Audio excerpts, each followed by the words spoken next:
அனைவருக்கும் வணக்கம். நான் பிரபாகர் ஜோதிடர். ஓம் சிவாய நமக. சிவசக்தி திருச்சிற்றம்பலம். இப்போ நான் என்ன சொல்ல போகிறேன்னா, இளமையில் நடக்கும் திசையை பற்றி சொல்கிறேன். கருத்தில் கொண்டு நீங்கள் பயன்பெறுங்க. ஒருவருக்கு இளமையில் ராகு திசை நடந்தால் அவருக்கு பலவிதமான அனுபவங்களை கொடுக்கும். எல்லா விதமான கெட்ட வழிகளிலும் வம்பு வழக்குகளிலும் அந்த ஜாதகரை ஈடுபடுத்தும். வீண் தொண்டங்களை கொடுக்கும். கொடுக்கல் வாங்கலில் அவப்பெயரை ஏற்படுத்தும்.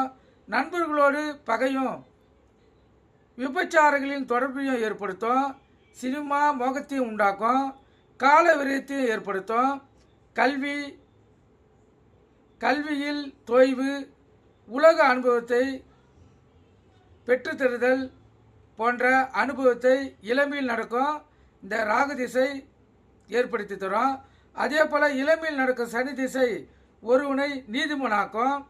இளமையில் நடக்கும் குரு திசை ஒருவனை பெரிய மனிதனை போல் வெற்று பந்தாவால் அவருடைய வாழ்க்கையை அழிய செய்துவிடும். கருத்தில் கொள்ளுங்க. அதே போல் இந்த 6ஆம் அதிபதி லக்னம் இல்லை லக்னாதிபதி ராகு, இவங்க மூவரும் ஒரு ஆணுக்கு ஆண் ஜாதகத்தை தொடர்பு பெற்றால் அந்த ஆண் ஜாதகர் முழுக்க